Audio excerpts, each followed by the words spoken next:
All right, Carmen, welcome to Queerly Beloved. So good to have you. So happy to be here. Thanks for having me. Yes. So I can't wait to drop in. I have so many things I want to ask you about. I can tell you've got so much wisdom to share with the listeners. And before I do, though, I'm going to start with this opening question, and I can answer it first if it's helpful. But the question is this.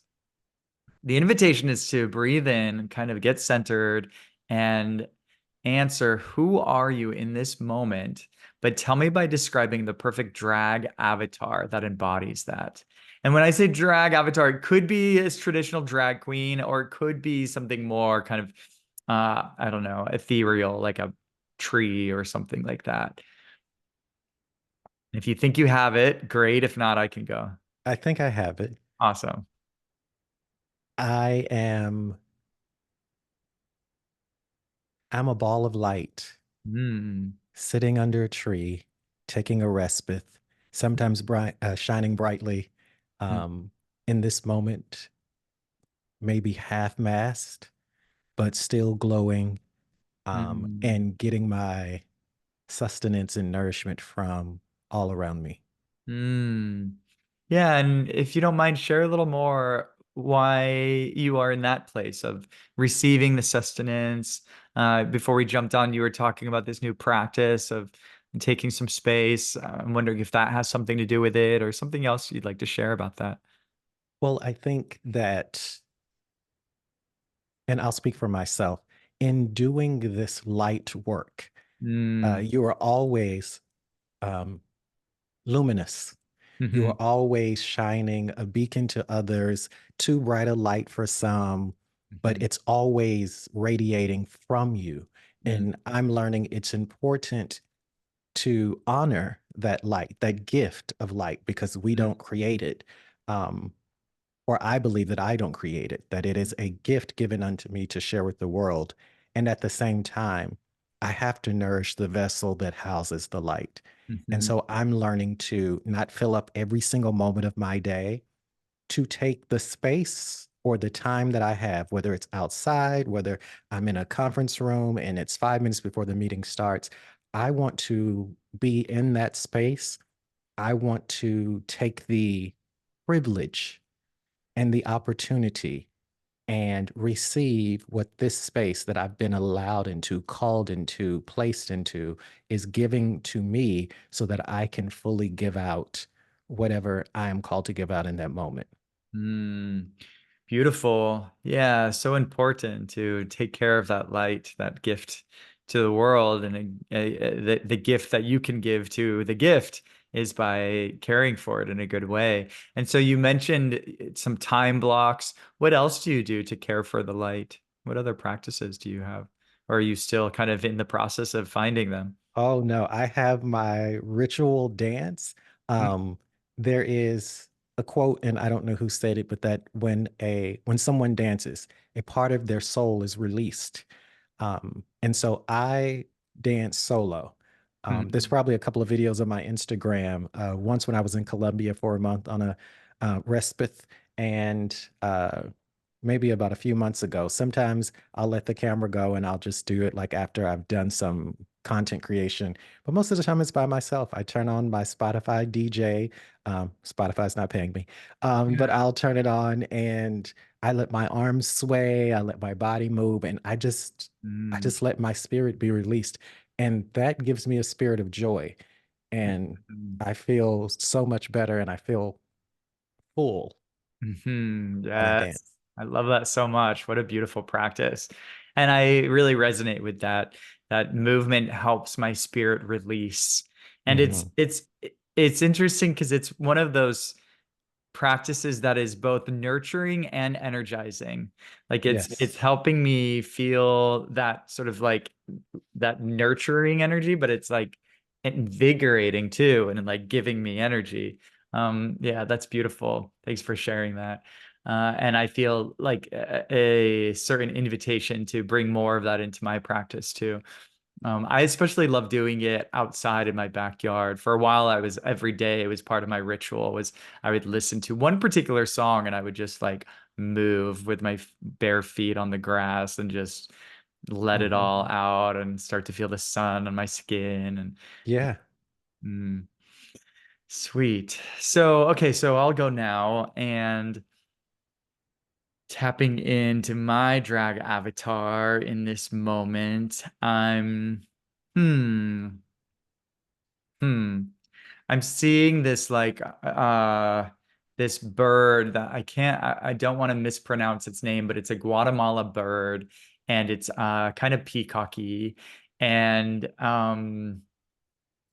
I'm seeing it in part because, as I mentioned before we jumped on, I'm going to be going to a friend's and we're sitting for some cacao. And my relationship with cacao started in Guatemala when I was spending time at Lake Atitlan.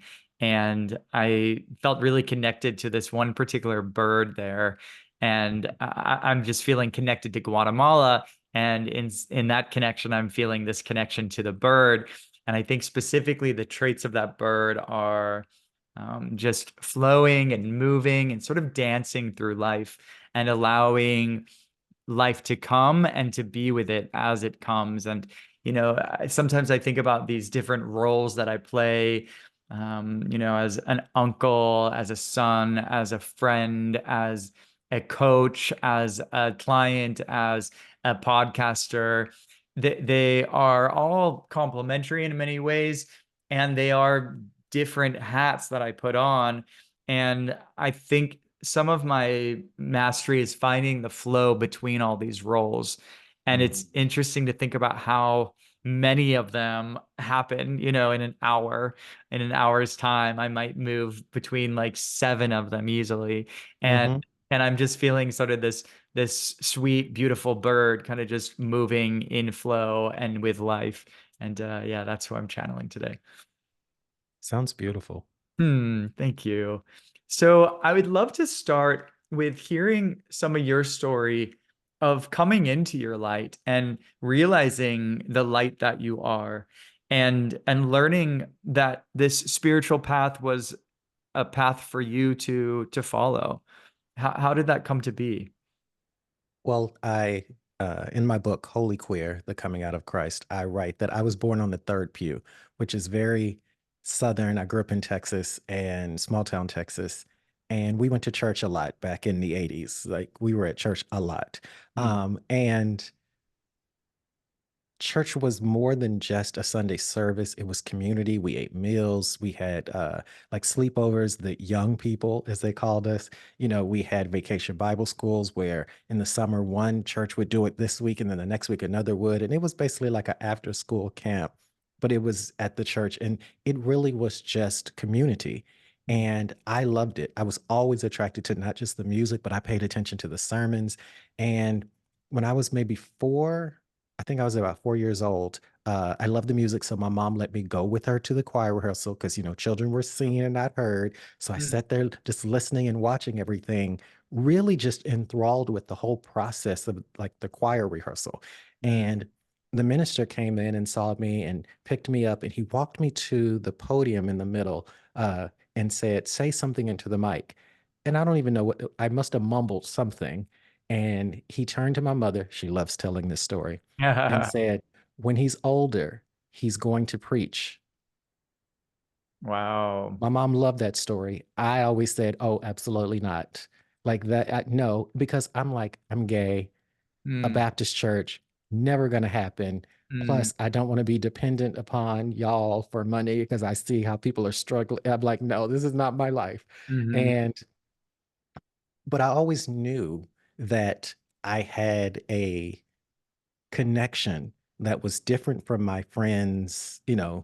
I wanted to go to church. They wanted to go outside and play. So mm, I knew that was different. And I've always worked in the church. I'd moved to New York and found a church home, as we called it, and mm, then found community. And then I sing, so I'm like, I'm just going to be in the sound ministry. I just want to be in the background. And then mm, one day, this musician comes and he was like, "Come here, you can sing this line here." And so then people then are like, "Oh, he can sing." So now I'm on the praise and worship team, and I mhm, did that for a while until I felt called away, and that's when my life took a different trajectory. It was my own wilderness experience of sorts, of coming out away from the church and the regimen of the you being told this every week and then you participate in this and it's almost like a an exercise that you do religiously, but Mm, it wasn't. I needed something deeper and God was calling me out, and so I wasn't at a church anymore for the first time in years, and now I mm, had to seek.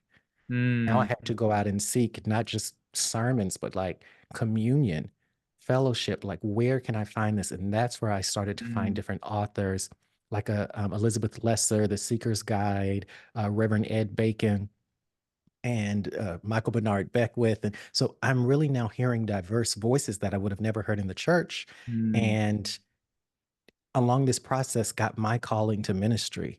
And God was like, this is what I want you to do, but I want you to do it differently. And I spent years trying to figure out what differently meant. And still, it's unfolding for me every mm, day. But a good minister friend of mine said, you would go to school for anything else. You should go to seminary and at least get the information. And so I mm, was like, okay, I'll go. I knew nothing about Union Theological Seminary and its legacy of social justice. mm, Again, led there, got accepted, mm, and spent really a lot of time forming myself, my ideas, having room to stretch out and to try new things. mm, Um, I would have never known that like you could have services differently without going to Union. And so I credit Union with opening my mind to the different ways of having service, whether it's a service that's just a DJ, mm, or a drag chapel, or just, I mean, it was literally a playground to say, if you got the idea, let's work it out. And so mm. that's how I've come to this ministry.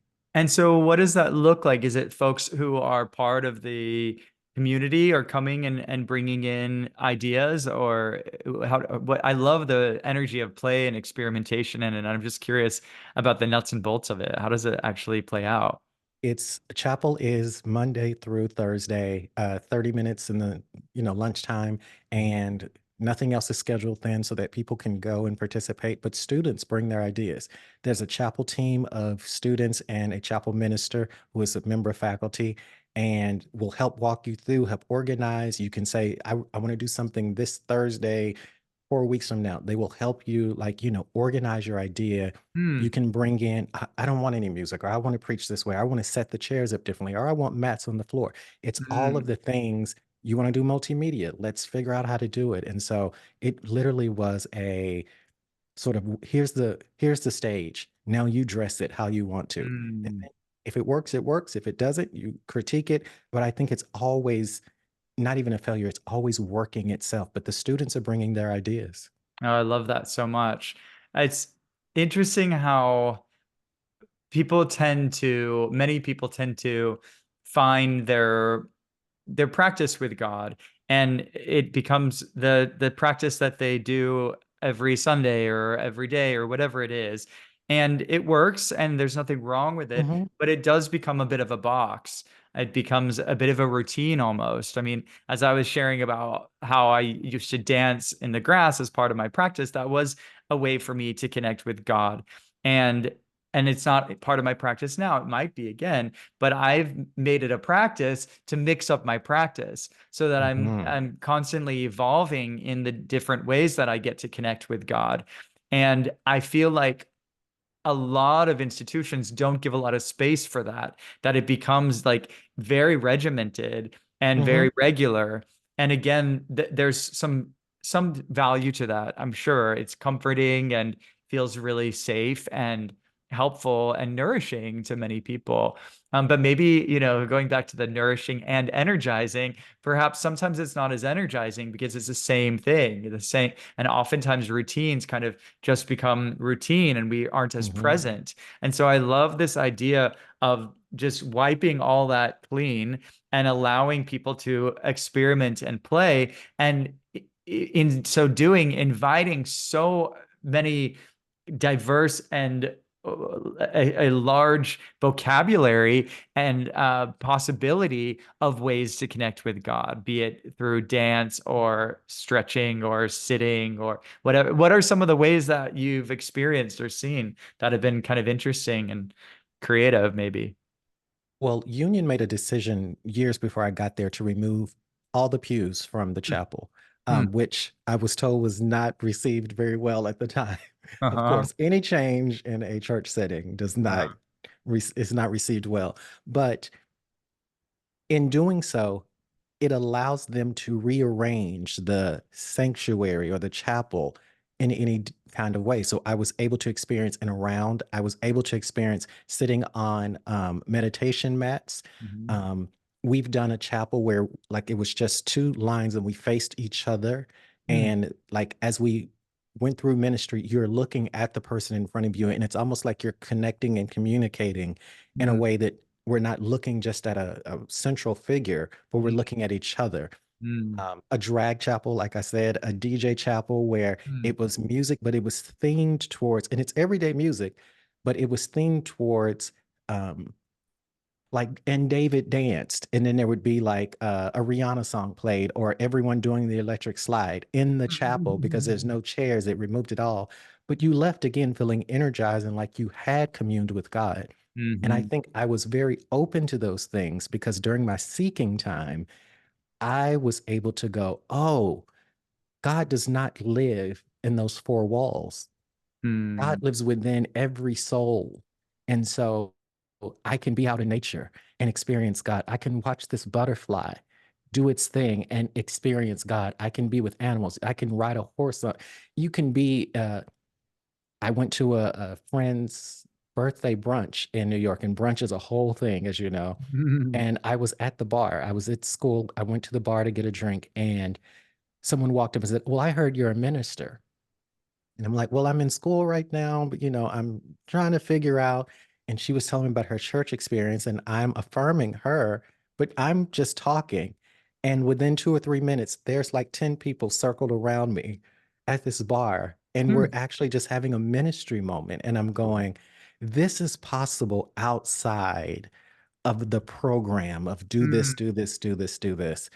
And the people are open. And it made me really switch my entire thinking to differently of I don't invite people to come. My goal is to go out to people. mm, Where they are, you can also have ministry there. And I don't go with the intention, I'm going to minister to you today. But you go and you break bread with people and mm, having a conversation, anything can happen. You go and have take walks, anything can happen. So mm. yeah, I'm more about let's go to the people. Don't keep asking the people to come to you. Yeah, taking down the walls and then, yeah, going outside. One of the things you talked about in one of your YouTubes was the margins and the value of being in the margins rather than just continuously coming back to this, yeah, this boxed in idea. And so it sort of resonates for me in that respect too. Yeah, I love talking about the margins because there's this colloquialism that people say now, like I'm for the streets, which is like, oh, I'm out here this summer, or it's a hot girl summer or whatever. Okay. And I always say, I'm for the margins. Like I'm for the fringes on the outsides because if we're all fighting to be in this very center that is too small and too stingy to hold us all. And so only a few get there. And then when you're there, there's not enough space to stretch out. There's not enough space to dance. There's not enough space to experiment and commune in different ways. You've got to fit within the center. So I'm like, send me to the margins where they're expansive and ever moving. Because the more people Mhm. come, the margins are not finite. So when I think of even the scripture of, I go forth to prepare a place for you, for in my father's house there's many places to stay. I'm thinking that's the margins. There's so Mhm. much room in the margins, but trying to get to the center is so stingy. So I just tell people, I'm for the margins. I Mhm. love to play and stretch out and try and that's where all of the misfits are. So I love it. Love that. Yeah, I also love this notion that the margins are where the expansion happens, right? It's like you're expanding out and that's coming, it's expanding out that the margins get bigger and broader and more expansive. So why Yes. not move towards that place of expansion, that cross section? So what has it been like for you from a Baptist church finding your your relationship with God and contending with your queerness, with being a gay man. How has that been part of your journey? How has it impacted? And obviously, you have a book, with that title. So I'm curious what it's been like for you. So the process has been affirming at home, Mm, not so affirming at church. And, as a kid, I'm not even identifying in the 80s with gay or anything gay at all. I'm just like, oh, I'm just a kid. But people could see the difference. And I say that this woman, when I was 9 years old, we went to visit because we had moved away. We went and visited our home church again when we visited my grandmother. And we were out in the foyer waiting to go into the service. And the woman looked at me and says, I didn't like you when you went to church here. mm, I was 9 years old. And I'm like, huh? And she was like, yeah, your mom let you do whatever you wanted to do, which mhm, was the opposite of my mother. She was very strict on anything. mm, Um, but what the woman I think was trying to say was, she didn't make you conform. You mm, got to wear long hair. You got to be different. You got to do what you wanted to do. mm. And that irritated this woman. And she felt the need to tell me. And Wow. so for me, my mom and my grandmother were like, he's fine. They've never asked me to be anything else in my life. Wow. My mom just said to me when I was a teenager, without ever having a conversation, she just said, you can be whoever or whatever you want to be. Just be you. Don't be a copy of anyone else. And that's Mm, all she ever said to me. So I felt affirmed in being me until I left the house. And mhm, then leaving the house, I'm now like, always different, always on the margins, always the outcast. And so it was this dual thing of I love God and my family says I'm fine. My family doesn't have an issue.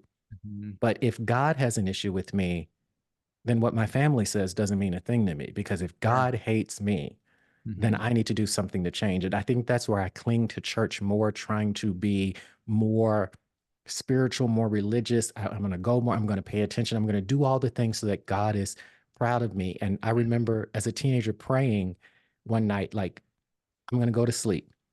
When I wake up in the morning, I want you to have taken these gay feelings away. I don't want to be like this. I want, you to be proud of me. I don't want to be different than everybody else. And I woke up and nothing had happened. And mm, then I was devastated. But mm, it's taken some years to finally realize that it wasn't that God was mad at me and didn't answer my prayer, which is what I thought. It mhm, was that God had called me to be gay and mhm, God was not willing to uncall me. And I mhm, say this because Reverend Ed Bacon and several other people say God loves things. James Cone, God loves things by becoming them. And mm, so God became a part of me, which is also gay, so that some gay boy can also be ministered to. Some queer person can also be ministered to because if we are talked about by ministers but not talked to, then someone has to also minister to the Q plus community. And God called me to mhm. experience what it is to be Q plus so that I can also minister to Q plus people. Yeah, beautiful. Yeah, it's interesting this idea of, oh, God didn't answer my prayers. It's like sometimes our prayers are not in the field that God can answer them. Because Hmm. we are limited in our scope of understanding. And so we might be praying a prayer that is counter to God's bigger plan and not actually in our greatest and highest interest. And I think Yes. that's a beautiful example of that, where God is always going to serve our greatest and highest interest, even when we don't know what that is. Hmm. And so I think it's beautiful that you were able to come to that, to be able to realize and accept yourself and recognize that being Q plus is actually part of the gift of who you are and part of the call that you are following on this in this life path. Um, yeah. And then how was it though with your church community, or how has that been? And specifically, your book, the title Holy Queer is provocative. The coming out of Christ, is that the tagline? Yeah, it's a Yes. provocative title. I love it, by the way. And I'm curious how it's been to in some ways be a provocateur, a Mm. catalyst for people to have their thoughts and ideas challenged in the area of Christian spirituality. Well, first, I will give a disclaimer to say that I don't believe I'm the first. I believe that there has been many other voiceless people who've come before me carrying a similar message. But in being labeled a first to bring in this Black queer um, gay theology, Hmm. um, I would just say there are no prizes for being first. Because you get all of the initial shock and awe and I wasn't even trying to be provocative. I literally prayed about the title because I wanted to call it the gift, God's gift of being gay. God Hmm. was like, I have another title for you. And when I heard it, I was like, I don't know that I can say this. Um, but it has not been all bad. I mean, there are some staunch people. If you've ever been in a storefront church, you know there are some people who are just like, no change. I'm not changing. We've always done it like this. Mhm. Um, but there has been some beautiful things to happen with this book. Being able to talk to people like you and reach people, as I say, going to people. Hmm. I've gotten to preach at Riverside Church in New York, which is, I mean, the legacy of Martin Luther King, Desmond Tutu. I'm like, I'm standing in the same pulpit as them on Pride Sunday last year preaching. Wow. So it has been a blessing in that way. But I would say the thing that it did was twofold. Writing this book liberated me to truly understand my place within the world and Hmm. what God is calling me to do. And um, when I get these messages or these DMs from people I don't know who've purchased the book or gotten the audiobook, and they just keep, I mean, it's almost like never ending, but it is. I had the same experience. Hmm. I had the same experience. I didn't know anyone else had that experience. That is the gift of community and of telling your story. Because as the scripture says, we overcome by the power of our testimonies. And Hmm. I'm like, by me telling my story and giving you some theology in between, and also critiquing the institution that I do love, known as the Black Church, it Hmm. has given so many other Q plus people um, a mirror or representation to say, oh, I wasn't the only one. So they come out of isolation and it becomes more community. So that's been the gift. Yeah, what a beautiful gift that is. And I'd love you to share more. Let's look specifically at the holy queer line. And one of the things that I talk to a lot of people on this podcast about, because this podcast's focus is on queerness and spirituality and the intersection. And I feel like that line, I mean, I like, my podcast is called Queerly Beloved. It could very well have also been called Holy Queer. It like really encapsulates that intersection beautifully. So I'm wondering what your thoughts are on the intersection of queer and spirituality and and maybe if it comes in, for your perspective, you also are holding the Black identity. So I don't know if there's a perspective that encapsulates all three of those intersections, but I'd be really interested to hear anything about that as well. Yeah, so I look at holy by its definition, set apart to be used by God, and Wait, queer, sorry. Can you say that one more time? Set apart to be used by used by God. God, Hmm. holy, set apart. Set apart to be used by God. I love that. Okay, cool. And then queer, and I'll use Bell Hooks, the late Bell Hooks definition, which she says in one of her lectures at the New School, um, not in just who you're sleeping with, although that can be a part of it, but Hmm. queer as in the being that is at odds with everything around it and has to create a space and cultivate a space in which to live and to breathe and to exist, to Mm, thrive. mm, And when I think about Jesus set apart to be used by God and hmm, at odds with everything around him, mm, all the systems and the status quo, and having to create a space and cultivate some disciples and put together a little set apart world in which to live and breathe and thrive. Hmm. That is holy queer to me. Holy and queer are one and the same to me. I don't see a difference between them because if you are queer, you are at odds with everything around you. And when you realize the value of being on the margins, when you realize the value, the gift, the divineness of being Q plus, Hmm. both male and female spirited, then you can say, oh, there is a calling here. I am holy. God didn't just create me like everybody else, but God Hmm. had something special and divine for me. Yeah, beautiful. What an invitation. Yeah, the piece that I'm a little stuck on is being at odds with. And I wonder if you could speak more about what your perspective is on that energetically.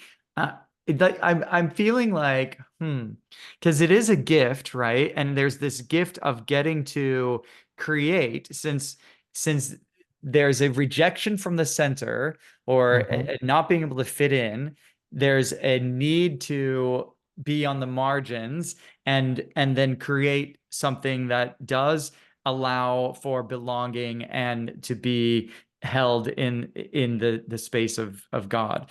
And so I'm just wondering when you talk about being at odds with, is that a bad thing or is it can there be something harmonic about it?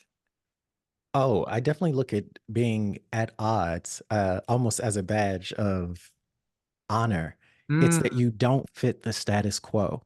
It hmm. is you don't, and I often say this, like you, as a Q plus person, you've walked into a room at least once before where your mere presence was a disruption.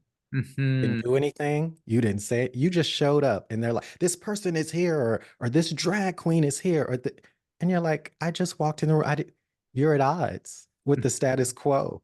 Hmm. And it's fine.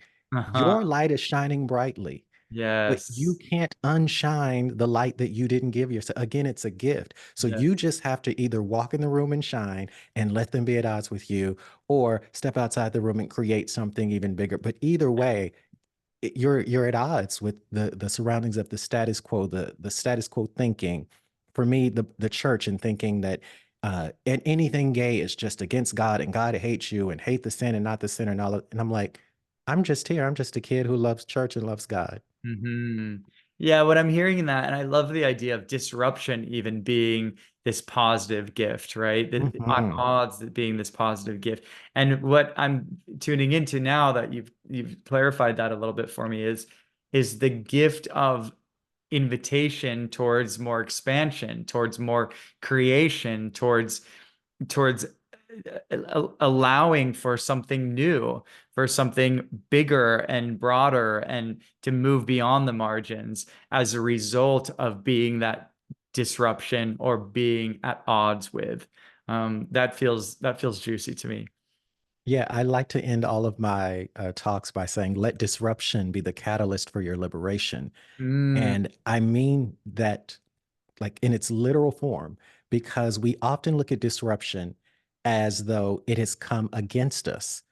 And mhm, when we can maybe switch our paradigm to say, what is this disruption here to do for me? And mhm, so we'll talk about sometimes like, okay, you're standing in line at the post office and it's taking forever and you have somewhere to be, but it won't move and you're getting frustrated. Disruption. But I mhm, always tell people, what is it bringing you to in this moment? Are you supposed to be present? Is there an opportunity to love? Is there somebody who needed to see a smile? Or was it something that you were really frustrated about and it's maybe protective and it's keeping you in this place? But how can it be working for you? How mhm, is it liberating you from this anger and this tension and this? So when we start to switch those perspectives from disruption is just here to dismantle all the time is a bad thing. I think disruption is a beautiful thing if we can embrace it because it continues to build the margins. Beautiful. And now that you're speaking about it, I can also see how disruption could be perceived in falling in love, for example. It's like, oh, my life is just normal. I go through my life day to day, and then this guy appears, and now I'm falling in love, and it's disrupting my life. And it's calling me into presence.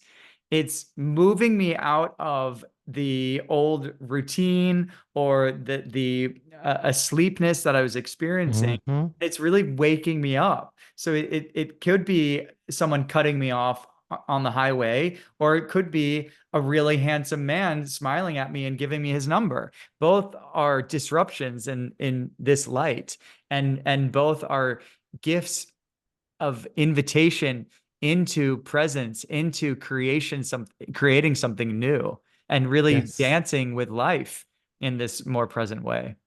Yes. I mean, it's like you've already read the book because I use that very example. Oh, You know, wonderful. of I say that you've prayed a prayer, you want to find love, you want companionship. And one day, as you're going along your way, love enters. And Mm, whether you look at love as the metaphor of Jesus and God, and or if it's just a person, love enters, and when love enters a space, it disrupts it. hmm Because hmm you were on your way, you had plans, you got a date on Friday with someone else, but you just met this man today, and everything in your world is like, perfect. This is it. I feel drawn to you.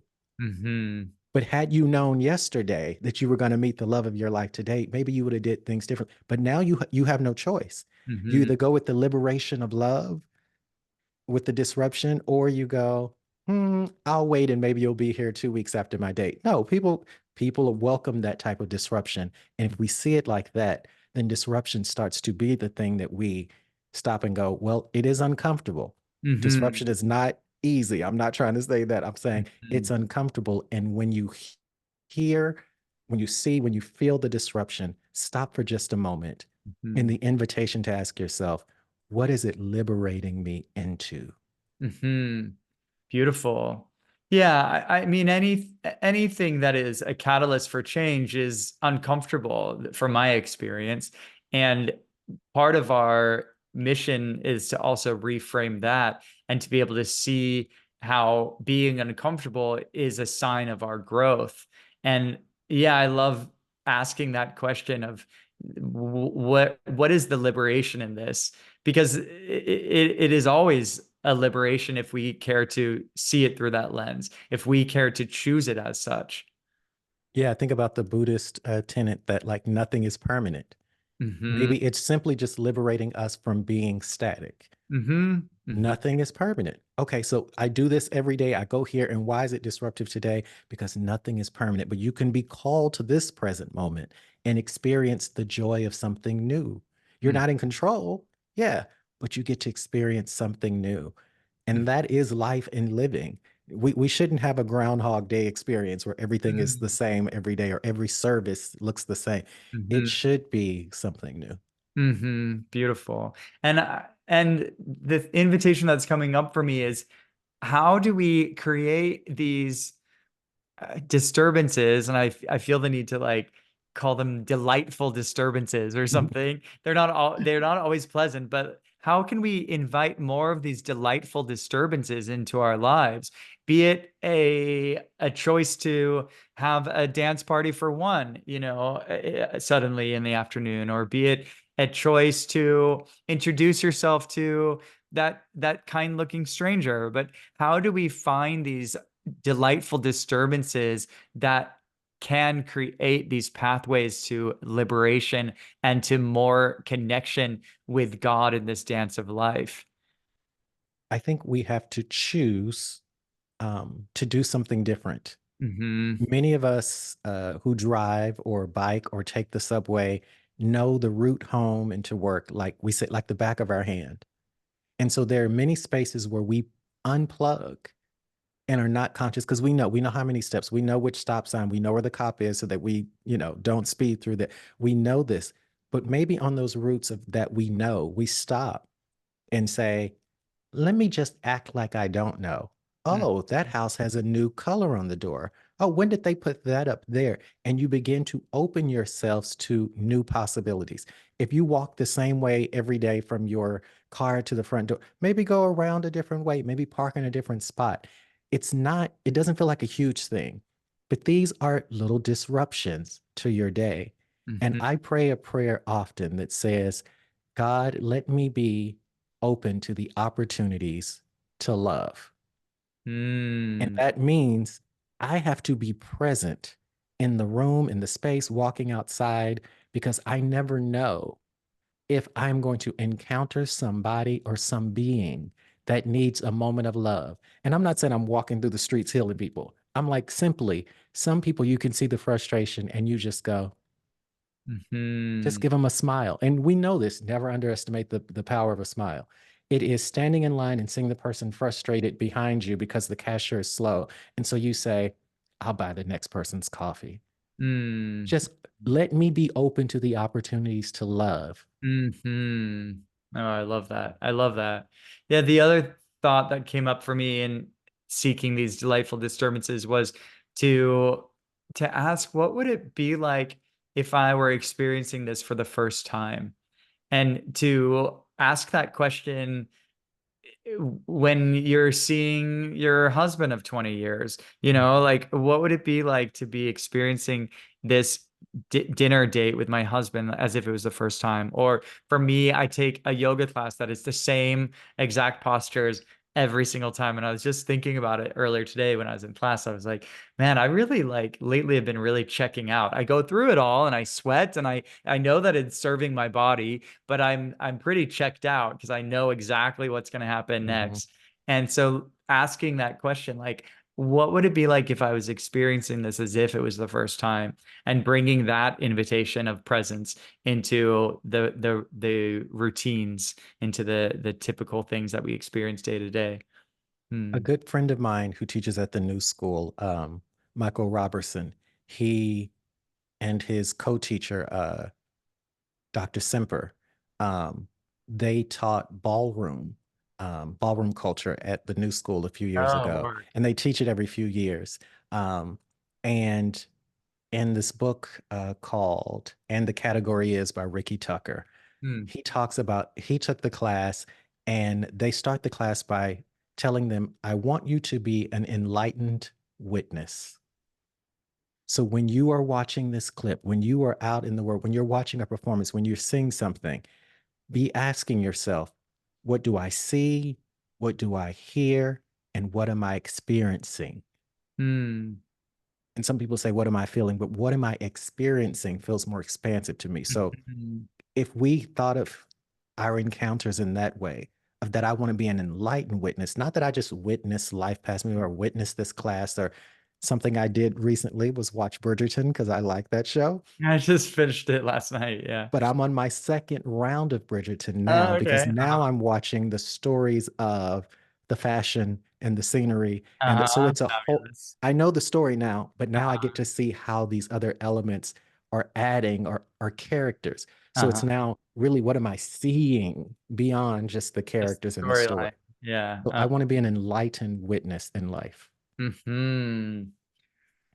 Yes. And God wants that for us. If God wants us to experience this life, and Mhm. our our best way to do that, I believe, is to commit to presence and to keep coming back to presence. That in order for us to fully feel and delightfully in a juicy way experience the richest of life, it's to keep coming back to presence. Yeah. And I think that's a really powerful invitation. um I think I yeah, just want go to ahead. say it's Yeah, go not ahead. so easy. Mm, I talk about it. I practice it because it's not so easy. At any given moment, I'll pick up my phone and immediately go to TikTok or Instagram, sure. even if I'm meaning to go to my music app. But Mhm. it's like I'm Same. not plugged in. I pick up my phone and I unplug already and know where I'm going. And so it even I have to be conscious of even picking up my phone and Mhm. being present of what am I picking up this phone for? And am Mhm. I escaping the moment by just picking up the phone, filling up the space? So Yes. it's not easy. I'm practicing. Yeah, same. I've definitely had those moments where I'm like, wait, what was I going on my phone for in the first place? Like, you're just supposed to set an alarm, and now you're like down this rabbit hole, like learning about, I don't know, something I do not need to learn about on Yeah. TikTok. Or, yeah, it's really interesting. Um, Anything else you want to share from the intersection of being Black, queer, and spiritual, and Christian spiritual? I feel like I've I've definitely talked to many people of color around this same theme of queerness and spirituality, but I don't know if I've really invited anyone to share from that tripart intersection. Is there anything in particular that feels helpful to share around what that's been like to have an experience of blackness, queerness, and this commitment to God? Yeah, in the book, I reference um, Dolores Williams calls it tripartite suffering, Mm, to be black and queer and male is for mine, mhm, because as a black person, there's a stigma. As a black male, there's a stigma to mhm, the outside world, and then to the outside world, and then to other black males. There's a mm, stigma of being black male and gay, and mhm, even to black women to be black male and gay. So it mhm, puts you at this serendipitous intersection, hmm, that, as Baldwin says in the last interview, um, and I'm paraphrasing, that at this intersection, there can be a self redemptive quality that gives you a better understanding of not only self, but of the other. mhm, And it's not something where I'm like, oh no, it's just roses and it's beautiful. It is very heartbreaking to be in this skin and love people who are in this skin, and they be your brothers and sisters and cousins and aunts and uncles and all of that, and they look at you like an outsider. They mhm, look at you less than. And then to leave the confines of your community and your people and step outside into the world, and you're seen as less than. mm, And so there really has to be some introspection because there's a lot of time isolated and alone.